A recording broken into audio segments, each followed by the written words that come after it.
Hello, everybody, and welcome to Adobe Live.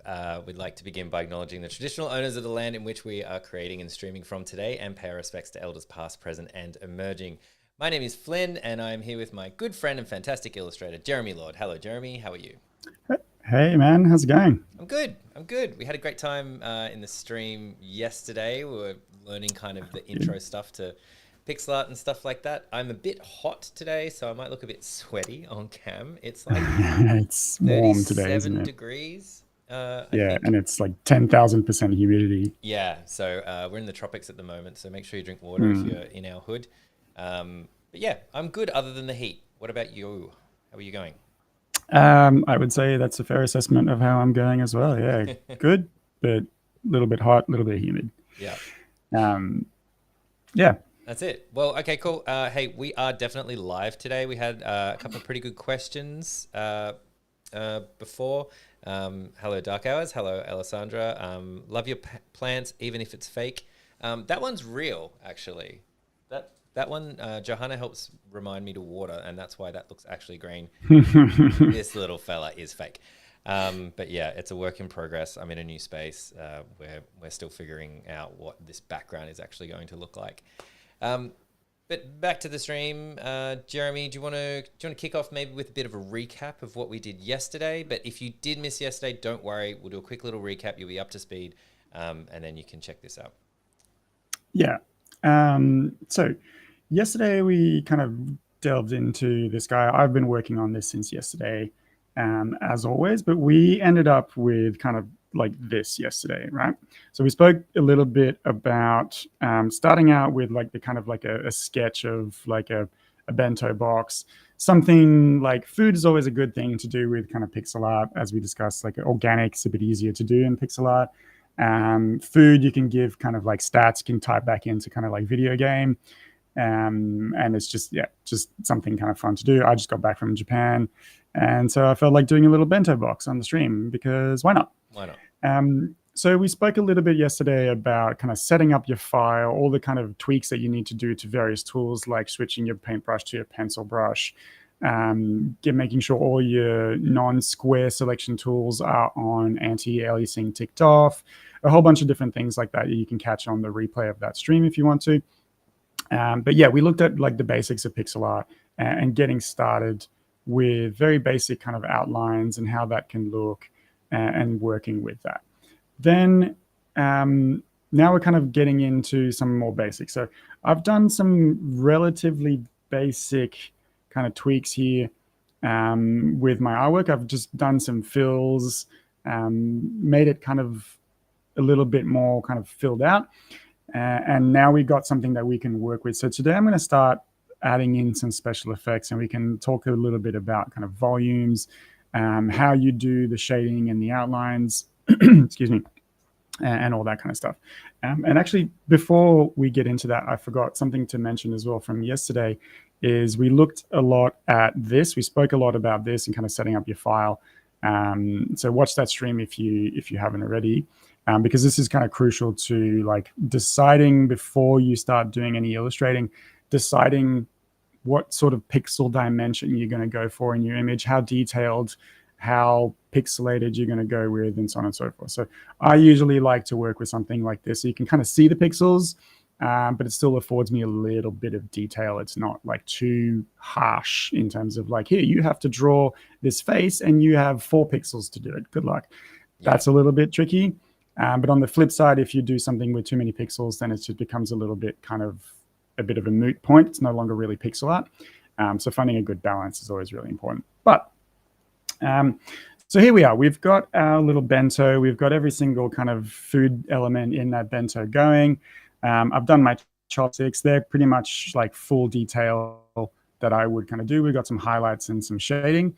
As you can see, I've added in some outlines around this. Now, we spoke a little bit about outlines yesterday, and whether you use black outlines or not black outlines, where you can kind of do everything in a more kind of painterly style, like what you're seeing on screen now, or whether you can go a little bit more graphic and kind of seal it all in a nice kind of solid inking, kind of like black outline. Yeah. You can do one, you can do the other, you can do a little bit of a mix of both. I'm probably going to do a mix of both on this, in that something that I like to do with this is leave the inside to be not outlined, but the outside has an outline. So if that makes sense, what I'm talking about here is like this little kind of tempura prawn doesn't have an outline inside the drawing. So all the stuff inside the drawing doesn't need to have an outline, because that can start to be a little bit too kind of detailed. Yeah. Like you get some good contrast when you zoom out, but I do like to kind of work with a little bit of kind of pixelation there and a little bit kind of that painterly look. But then not having any outline still works, and it still kind of has that pixel art look, but I do always kind of tend to lean towards something a little bit more graphic. So we can kind of mix it up. We're going to do it with this one and just have the outline of the work be sealed with that kind of black outline, but nothing inside. Yeah, cool. Yeah, so we've got everything here. Now we're ready to kind of add some volume, add some kind of clarity, get some detail going in here, make this food look appetizing and good, so that when you're playing your video game, you like, we want to make this, like you want to make it, you want to eat it, make it kind of pop a little bit, because it is a little bit flat. If we zoom out of this, which you're supposed to do with obviously pixel art, it's meant to be viewed from a distance. It makes a lot more sense. You can see a lot more of the detail from a distance. So from a distance, we're not really getting as much kind of detail as we'd like. So first thing I'm going to do is I'm going to work on this kind of like little rice section here and give that some volume, make it feel like it's not just like some white stuff. What is it? We don't know. Yeah. And make it look kind of good there. So it is just currently, so just a quick question. It is just currently white at the moment. It's not just my screen or my eyes. It's not. So, and it's one of the things that we kind of spoke about a little bit yesterday is this color is actually just short of white. So you never really want to work with, unless you're doing outlines, unless you're going with like a graphic outline, you really never want to work with pure white or pure black when you're doing this kind of stuff. I feel like, especially if it's organic and it's food, you want to work with kind of just shy of, and from a, in the scheme of my artwork, because I've got a sort of a value scale there, that rice looks white enough, right? You can see that that's what it is. But it's also so that I can give it a little bit more of, like, if I want to, I can still give it a highlight. So for instance, if I came in here with an actual white, I can, and you can see like that's pure white. There's quite a difference now in between those two. Yeah, you've got somewhere to go now that you've. Yeah, exactly. Yeah. I can give this a little bit of a highlight. What I've also done here is I've added in a little bit of blue into this. So it's not just like gray, it's just got a little bit of a tint to it. Depending on what you're doing, obviously, if it's a different color rice, or if it's like, like a hot, sunny summer's day or whatever, you could go with a nice, like warmer light or whatever you kind of want. But you kind of want to try and play with those ideas when you're working with color, because that's one of the color basics. And so what I'm going to do now is I'm going to start by eyedropping this color, and I'm going to add some shading in this. So one of the things that can be tempting to do when you're doing your shading is to just smack a new layer on top and work with black and just do some like shading in here, right? Right. And then just drop the opacity down like this. So in some cases, it can work. But what you end up getting is something that's a little bit kind of dull and muddy.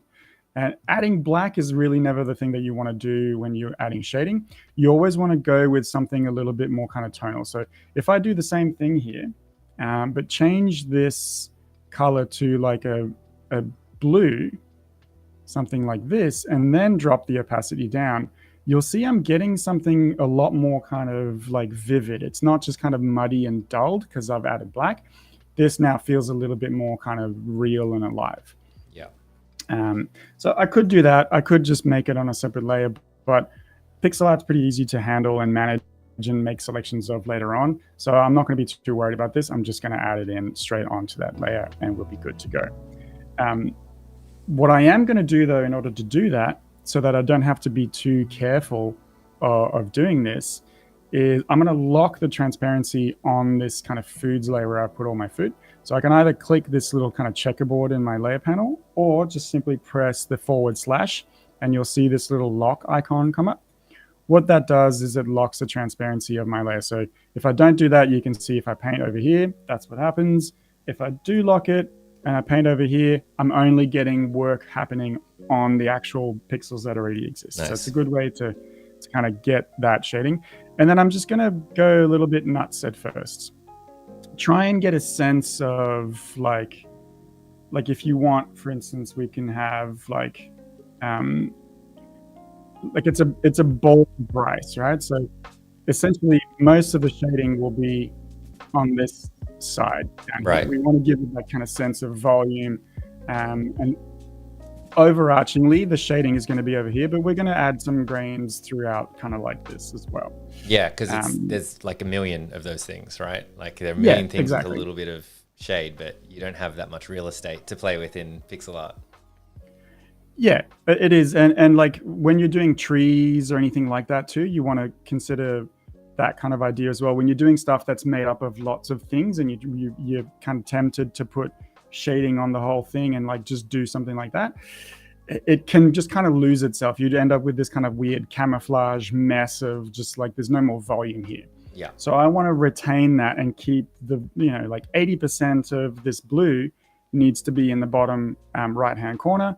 And then I can just have like bits of it just kind of show grains of rice happening throughout. And I'm not too like, really, I'm just kind of doing whatever feels right at this stage, trying to think about like how grains of rice might look and what kind of shadows they might cast. But really, it's not a huge deal for me now. And then I can add in a little bit of a highlight in here. I think the white was probably a little bit too much. I don't need it to be that vivid, but just a little bit of a highlight over here. And then obviously the opposite's going to happen over here, right? Where it's like the bulk of the highlight's going to be on the opposite end of wherever that shading was. Yeah, that's cool. Yeah. And then again, we can zoom out to see like, how does that look? Is that looking kind of how I want it to look? If it's maybe a bit too blue, I can go in with my selection tool here, select that. I'm going to go Command H to hide the selection, because I like to work, when I'm working with color, I don't like to have this little like marching ants selection thing in the way, because it kind of like messes with the other colors in the piece. So I'm going to do Command H and then Command U to bring up this panel. And then I can mess around with the tone of this and see like, do I want my rice to be a little bit more like a warm kind of like color, like it's like almost like brown rice, or am I happy with this blue tone that I had, but maybe it's a little bit too blue, so I want to desaturate that. Like I'll play around with colors quite a bit when I'm doing something like this. And I think I quite like this tone. Potentially I can kind of swap back. Yeah, that feels a little bit more realistic. This feels like it's like almost like snow. It's a bit too blue. That's not bad. That's working a little bit better for me. There we go. And deselect. So yeah, so that's basically kind of how I would do the rice. Then I could come in with like a little bit of extra detail. So you'll notice this bento, traditionally bento is like black and red. But because my outline is black already, I didn't want the bento to be that as well. So I've got this really dark kind of reddish brown there, just so that I can have a little bit of distinction in between one and the other. And if I need to, I can go darker still in some areas, which I will do in a sec. But I'm going to eyedrop this color and do like a few just little like sesame seeds, like black sesame seeds on this rice, just to give it a little bit of extra kind of like flavor and detail. Just adds a little bit more kind of pep to it, I think. Or maybe it doesn't. I don't know. I kind of draw a face. Does it add pep? I don't know. You got to try it. No, I am not super convinced about it right now. Maybe I haven't done it very well. Yeah, we'll leave it in for now. See how we like it as the piece kind of progresses a little bit more. Now, the reason I have taken the same color as this bento is like part laziness But also, one of the things that is inherent to pixel art is it's one of those things that's like the style didn't just come out of nowhere. It was born out of a necessity and computing power of old machines that didn't have a whole lot of computing power, right? Yeah. So that's what we refer to like 8-bit or 16-bit art.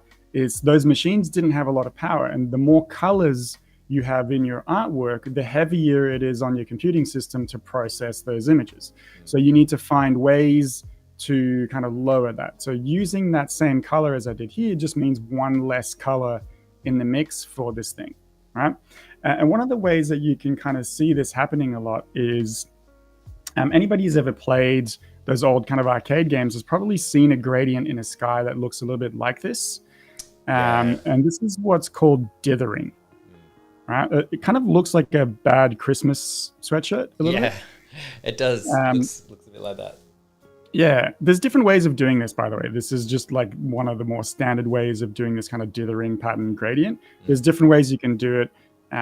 But what that is, it's a pixel art effect. Now we see it as like a style, right? Where we look at this and it's like, that's a pixel art style. But this was born out of a necessity of like, if I want a gradient from this blue to this blue, and I do a smooth gradient, my pixel art can process a gradient like that for sure, right? If I turn on my pixel grid, you'll see it. Like I have a smooth gradient there, but it's using 36 colors to do it because every single one of those pixels that you go in here is just slightly lighter as it progresses up the pixel chain. Yeah. Right. So there's 36. That's a lot of information for a computer to process. This one does kind of the same result if looked at from a distance, but only has 2 colors. So again, the key here is that you got to look at it from a distance, right? So from a distance, they're both gradients. Your eye does a lot of the work for you, but only using 2 colors, so far less processing power to be used up from this. So that's one of the reasons why I would do something like this, is just kind of work with that. But we can also apply this to some of the highlights on this kind of like bento box as well, right? So I'm going to go in here, I drop my base tone, and I'm going to bring in a highlight. And I'm going to start dropping in highlights onto this bento box here, right? So we've decided the light's coming from the upper left-hand side. So we're going to stick to that, obviously, on the box as well, and work to that. And immediately you can see that there's a little bit of volume that's starting to happen. It's just got a little bit more clarity into it, a little bit more interest and definition. It's always something that's like very nice to see when you've been working on something for a little while and you kind of bring in some highlights and stuff, and you can start to see how that's affecting your artwork and how it's like giving it a little bit more definition. Super nice to kind of get that result. But what I can do here, instead of kind of bringing in a gradient to kind of show this edge of a corner, is I can do this kind of dithering thing, right? So I need to turn my pixels back on, turn my pixel grid back on so I can see what I'm doing. And then I'll start by doing kind of like a 1-2 kind of pattern, right? 1 off, 1 on. And that's going to kind of give me a sense of a little bit of a softer edge. My eye's going to kind of, again, do that work for me. And I can bring it out and again, right? So I can skip a row, and now I can do, I can do gaps of 2 pixels in between my kind of dithering scale. And then I can keep going on and on with this depending on how much of a smooth gradient I want. Let me hide this pixel grid a little bit so you can see it. You can see already, like, that's looking nice and pixel arty, and it's just giving it that soft edge that I'm kind of after. So actually, I kind of want this box to be a little bit shiny. So I'm actually not going to do that on the light side. I'm only going to do that on the dark side of it. So here I'm actually just going to keep a straight line going down because I wanted to get that kind of like shiny, clean effect. And then on the other side, I'm going to do the dithering thing, right? So now I can go to like almost black not quite black, almost there, and get that effect happening in here. Right. So again, I can maybe kind of guess where I'm going. I don't necessarily have to turn on the pixels again. Go, and now I can do a bit of a checkerboard on that side. And then I can do the skip and 2. That reminds me of like Game Boy, like Pokemon for sure. That's the idea, right? So now it's faint, but you can kind of see it here. Like I might just actually darken this a little bit, and maybe I just need, whoops, I need to, hey, deal with it and make it actual black. And then it's kind of a little bit more pronounced. Yeah, that's better. Yeah. So I need it to actually be, it's almost black. It's not quite there, but pretty close. Yeah. So now I can kind of start to work back into here and bring in some of the highlights that would occur on the edges of these kind of like box compartments as well. Yeah. Hey, we got a question from chat. Yeah. What's something about doing pixel art that surprised you? So I guess maybe when you first got into it or something. Yeah, that's a good question. I think actually, like for me, how I normally work is a little bit more kind of like traditional digital work, where it's like high res files, clean brushes, smooth brushes, all that kind of stuff. And so working with the selection tool with this was pretty easy, and like working with fills, because I'm working straight onto the pixel kind of grid. I don't have to worry. I can literally go in on single pixels and select them and change them. So I think probably one of the things that surprised me the most was how few layers I needed to make when working in pixel art compared to when I'm working on a digital file as I would. It is simply because the selections are there to be made. It's almost like, it's kind of like the missing link in between vector artwork and bitmap and like Photoshop artwork, because these are all like very easily selectable shapes, right? Like if I do this on this layer, like it's going in and selecting that exact shape, and it's very easy. There's no like curves in this. It's all straight up, straight down, because we're working straight onto the pixel. So that's probably one of the things that I was like surprised and like pleasantly surprised about, is this like ease of use of file handling when I'm working with pixel art as compared to like my regular digital art flow outside of Illustrator. That was super fun to kind of work with and notice for me. Potentially the other thing I would say is the infinite scalability of this, and we'll talk about scalability in a sec, when like towards the end of the stream, because we'll get into like obviously this is not a big file, so we need to work with this and kind of fix it up a little bit for export. But yeah, the scalability of it, and this is what I'm talking about with vector, is like, because there's no aliasing, because it's all just perfect squares, like I could actually increase the file size of this infinitely, just like I would if it was vector art, and I lose 0 resolution. Right. Because there's no curves. Yeah. And it's one of the funny things, obviously, with a traditional file in any digital program, where it's trying to make circles from squares. It's only giving you the illusion of a circle, right? It's only trying to like trick your eye into making like as many squares as it possibly can to give you the illusion of a smooth curve that's actually made up of not curves. So I think that's one of the cool things with this, is because you're working straight into the program's like core mechanics, you can actually have a few workarounds that you don't have if you're working outside of kind of like pixel art style, if that makes sense. It's a very long-winded answer to your question, but yeah. No, I like it. It was a great question too. Thanks, Alessandra. Yeah. So keep going in here and kind of adding in some details into this, getting some kind of highlights happening in our little kind of tempera thing here. We could put highlights on a separate layer as well. That could be a thing that I might kind of consider doing. I don't generally like to do that when I'm working in that kind of painterly style. I'll tend to just work, like try and just get those colors to work a little bit better for me just naturally and get some highlights in there. And that I feel just kind of works much better than doing white and chopping transparency, I think. Yeah.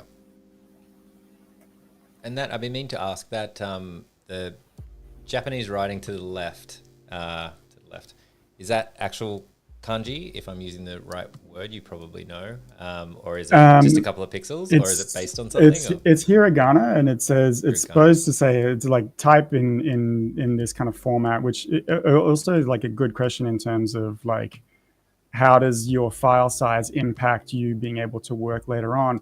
And this is one of those things, like how does the pixel size and the scale versus the artwork of the pixel allow me to do something like this? And so this says otemoto, which is like what you see on those like takeaway chopsticks, which is another word for chopsticks in Japanese.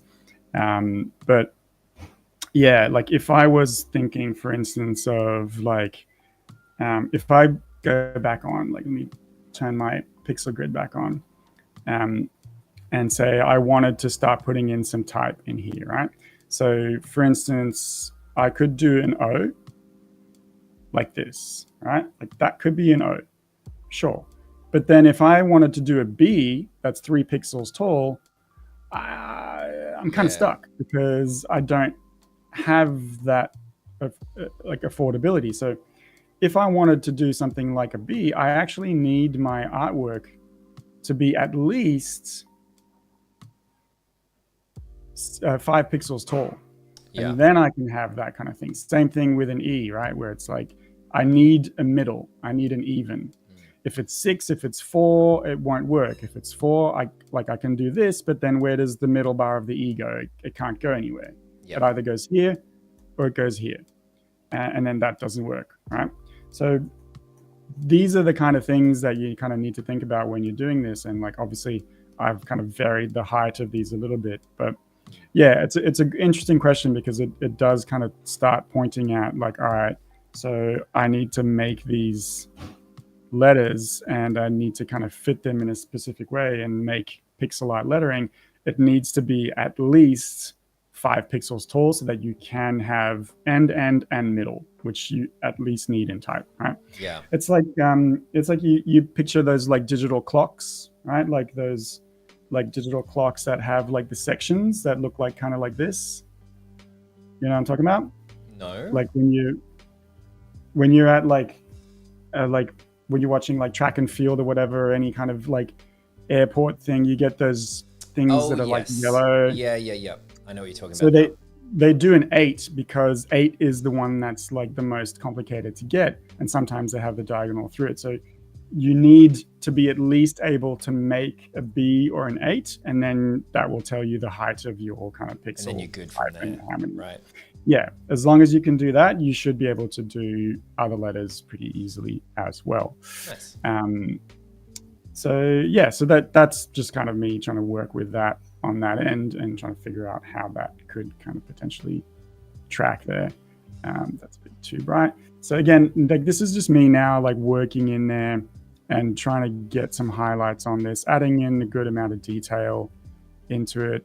We're probably going to need a darker version of this to bring in some highlights. So again, here, like not just going to add black, I'm going to drag it down into the red and then add some kind of darkness in here to kind of showcase that piece, hiding, like having a shadow cast from the first piece onto it. Right. And I need to do the same thing down here, so I need to darken that.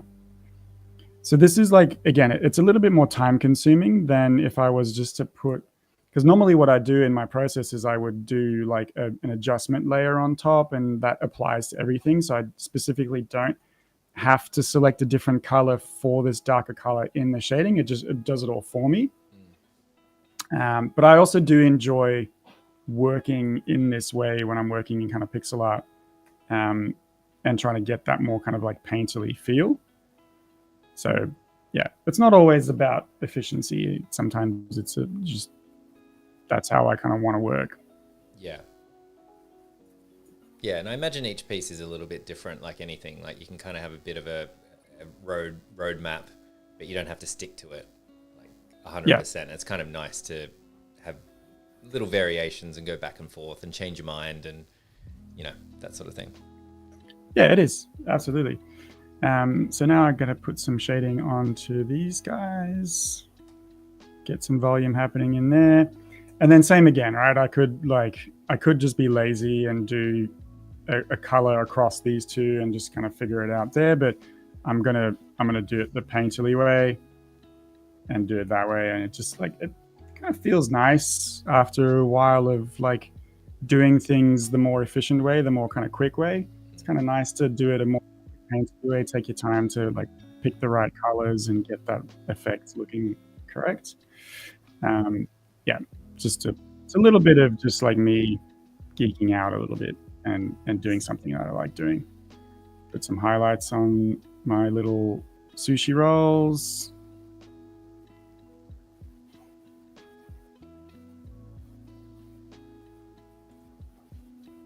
There was a question.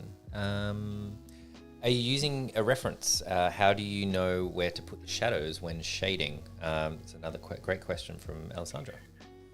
Yeah, so I will sometimes use reference. So let me sort back. Oops, sorry, Inception. So I've got a bunch of like references of this and looking at like what does it look like. See, like that's why I've put these sesame seeds on the rice. So yeah, I will use reference. But for things like this, these are like basic shapes. I don't necessarily need too much reference of like where the light's going to go and so on, because they're relatively basic shapes. But in saying that, if you don't know, if you're not sure, reference always will save the day. Don't make life hard for yourself by trying to like guess what a hamburger at midday on a snowy day will look like in the light. Just go and find some reference of that thing, and you should be like a little bit better on that. But yeah, it can also be tempting to do like, I know what that looks like, I don't need that reference, I'm good. Yeah, so you can see immediately now like how that difference of like what we had with the light and kind of adding those highlights and shading, what that's done to our kind of pixel art and kind of the legibility of our image. So now I'm going to kind of finish off working on that kind of salmon, teriyaki salmon there. And I want it to kind of look like it's a little bit kind of saucier. So let's get some kind of sauce at the bottom here, working on a layer underneath this just for ease of use.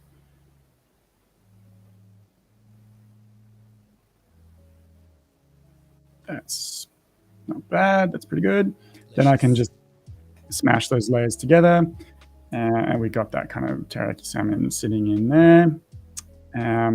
But I also kind of want to try and get like a sense of kind of grilling. So here is potentially where I will maybe make a new layer, because I'm not sure how this is going to look. And I've got my reference image here, sorry, with this, and kind of like, all right, so there's darks and there's highlights because there's kind of like glaze on it. So I'm going to need to mess around with this a little bit and see kind of how I can do this. So let's pick this color here, this brown color, and we're going to put our layer on multiply. And I'm going to try it. This is an absolute like trial and error kind of situation, and seeing how that looks. And that's not too bad, actually. Like I'm still seeing some of the detail of the salmon underneath it, but I've got that kind of the right color that I wanted. And I can start thinking about like how that's going to work in here, maybe make some kind of like random bits of sauce, or I could go a little bit easier and say like, oh, the sauce has been kind of like drizzled on. That might make a little bit more sense for the eye Oh to yeah, work with. okay. So you kind of have a little bit of an artistic license there, where you like actually it'll look a lot Yeah, more like what I want it to look like, rather than like maybe people might think it's a exactly. shadow or something else, a It, little bit of a yeah, like glob. it maybe breaks the volume a little bit too much. So like now that looks like it's been kind of like, like swirled with that kind of sauce, and that's like that's not necessarily a bad look. Then I've got the green stuff on top, and I'm going to have to put a little bit of detail on there. But I can also start thinking about, and I might just merge those two layers together now if I'm happy with that. Um, and I might think about putting highlights on a different layer and going. Now I probably will go with full white and just maybe drop the opacity down a little bit later if I want to, if I kind of feel like it's required. And I think it's probably going to be a little bit required here to do this. Yeah, that's pretty good.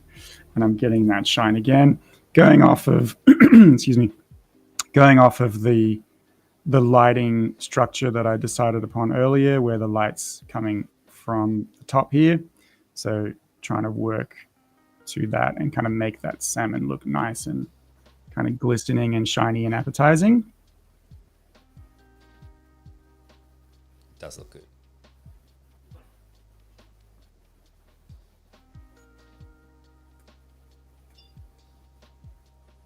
That's pretty good.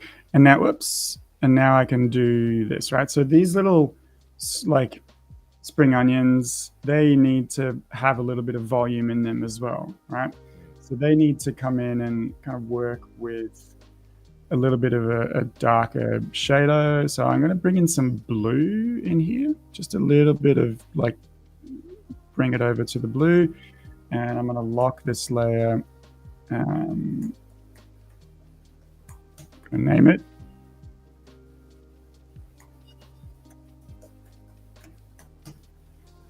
Okay. And now I can start thinking about like, cool, yeah. So let's get some highlights in on this and some shadows. Yeah, that's looking delicious. We're gonna stop doing these lunchtime live streams when there's food involved. I think I'm gonna make that one of my rules. No more food. You're making us hungry. Well, that's good. That's good. That means good. I'm doing the right thing, right? All right. But yeah. Super domestic, selfish question. Where's the best Japanese, in your opinion, in Sydney? Oh man, put me on the spot. Why don't you? I know. Ask you anything about your craft, and you're like, "Yep, here's the answer to that. Here's your answer to this." This is very subjective. It is very subjective. Yeah, I might have to come back to you on that one. Wow. Okay, stumped him. Yeah, because it's like, yeah, but it's always one of those things, right? You're asking like, it's like, what's your favorite movie or something kind of like question. It's like, you're asking me something that's like, oh, well, it depends. Am I in the mood for this or am I in the mood for that? Like, because there's like more affordable Japanese, and then there's like and stuff where it's like and there's like full sit down kaiseki, like a bunch of courses, or there's just like, I just feel like a Japanese down and dirty and not particularly fast on what that's going to look like. Yeah, but we are very lucky, I think, in Australia with our like Japanese food options. I think we get a lot of very, very good ones, and it's always like, I always enjoy anytime I go to Japan and come back, and it's like, oh man, this is like, ours isn't this good, but it's not too far off. And that's a nice feeling of like, okay, what we get at home is like, it's legit, it's good, pretty good. Yeah. Whereas you go to Mexico or something and you eat their food and you're like, oh, our Mexican is nothing like this. Exactly. Nowhere near as good. Yeah. Or like in France, like I'm half French. Anytime I go back to France, I'm like, wow, okay, yeah, you guys are really like stooged on the Japanese, aren't you? Like, right. It's not but great. These croissants are amazing. Exactly. Yeah. Everything else great, but this not so much. Um, all right. Let's get a bit of color in on this background. I'm pretty happy with how this is looking actually in terms of detail of all these kind of different food items that I've got in here. Um, I'm starting to think that maybe my outline here isn't really working because everything else is quite painterly. So I'm not sure if I want to leave that in or not. We'll see. But I want to change the color of this gray. So this gray we added in at the start yesterday so that we could see the actual pixel grid that was there, because otherwise you can't see the pixel grid and it can be tricky to start your work. So if your artwork here is white, you can't see that grid. Whereas if you fill it with a color, you'll be able to see the grid there. So we did that with that in mind. So let me turn this off again. And I'm just going to bring up my old kind of Command U Hue Sat here. I'm going to go colorize.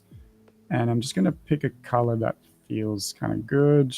That's not too bad. And I also want to put a shadow on this. So I'm going to go in with a kind of a dark blue and add in a little bit of a shadow in the background, just to give it a little bit more volume, make it stand out. Again, going with blue instead of black, just because it's just a little bit more lifelike, a little bit more kind of vivid to work with. I could probably boost my brush size to be a little bit bigger here, so 4 by 4 pixels. There we go. And now I can do the same thing over here. Get that shadow looking good. And you really zoomed out doing that. Yeah. Well, because again, I need to have a good overview of the whole artwork at this stage. Yeah. To see kind of what I'm doing. And I can drop the opacity down a little bit to something a bit softer. That's not bad. But yeah, if you like face into your, like, again, like from up close, this is a mess. Like you can't see what you're looking at here. So that's kind of the point of pixel art, is like you got to view it from a distance. That's when it all kind of comes together and works. And I do like kind of looking at this like this is the language that I have used to say salmon, and it's like, what? How? Like, oh, you zoom out and then your eye does the rest of the work for you. Yeah. And it's kind of a cool, nice little feeling. Let's animate this a little bit and make it even more appealing. So let's get some like little sparkles happening.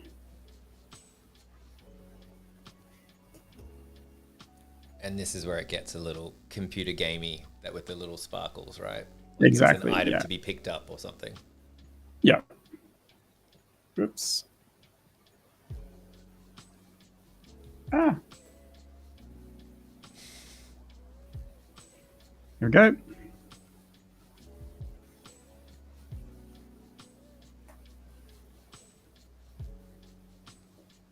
Nice. It's shiny.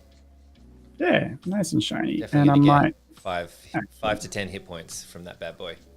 Yeah, so I think that's probably the next step of this, right? Is to get this sense of like, let's get that shine of the box even more kind of pronounced. Because now we've made it shiny, we got to make sure that the box looks like it could do that.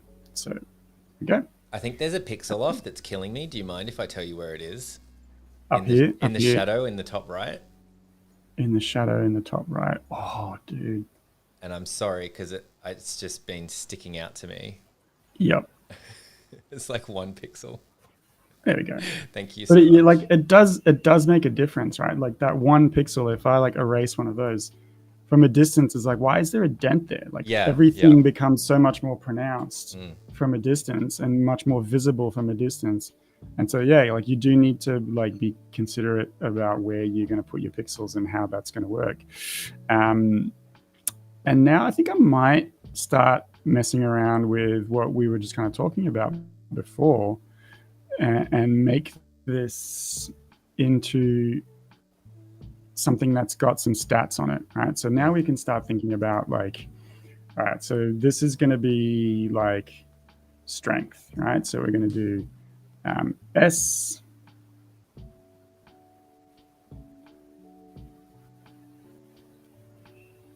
Oops. T.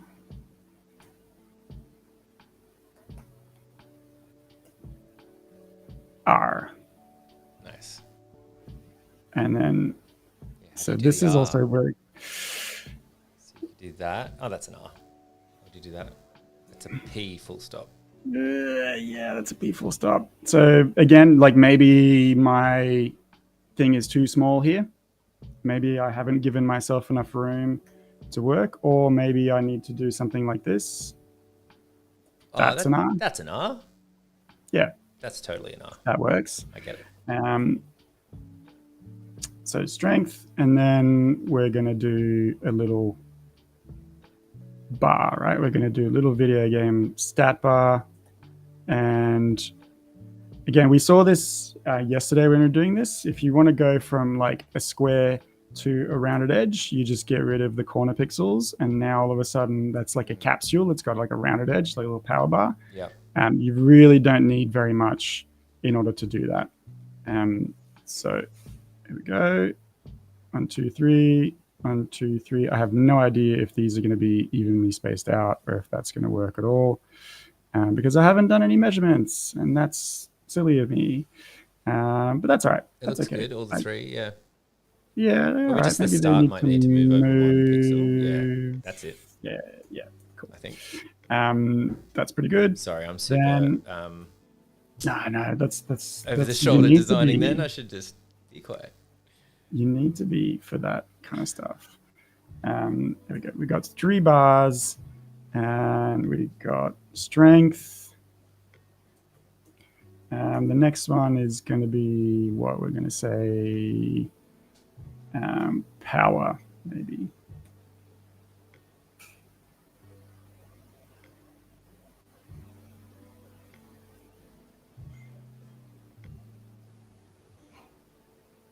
W is going to be interesting. I might need to move over a little bit. Just one. Okay. And we can do rounding off or not. Up to us how we kind of want to make this look. My S is off, and that's killing the typographer inside of me. But yeah. And then what's the next one? Next one is going to be HP. Oh, you know what we're going to do? We're going to go full gamer, and we're going to go crit. Crit. It's all about the crits. Yeah. This thing can give you a little bit of a stat boost when you're fighting. Doop. Crit. Bang.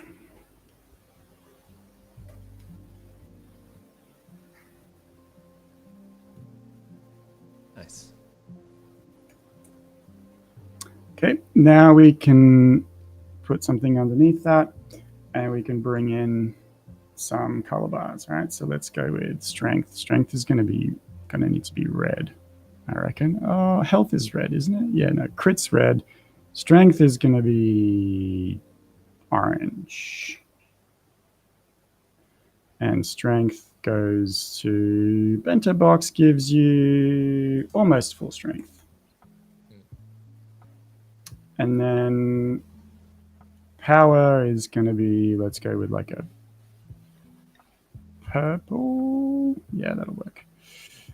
Purple power. Not heaps. We're just one. And then crit's going to go red. And that's going to be max crit. Wow. Max crit. This is what you want. Any game with crit, that's the build. Yeah, that's the one.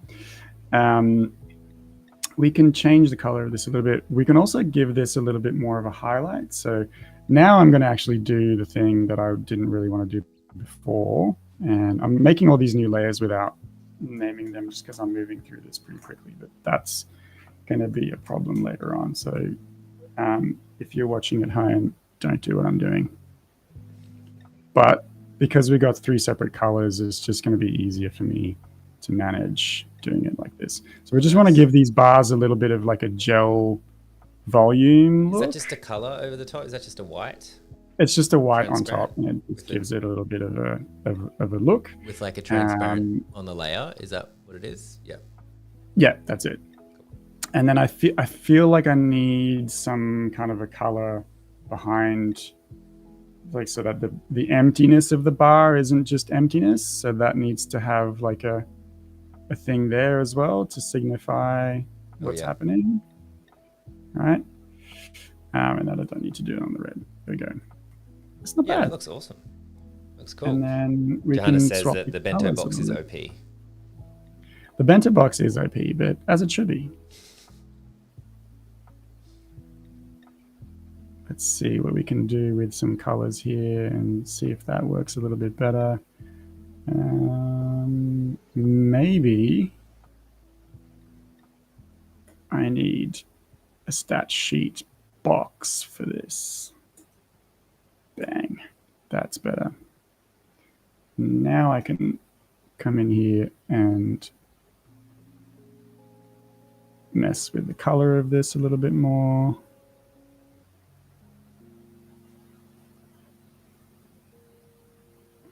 Yeah, that's pretty good. And then these guys need to be a different color, I think.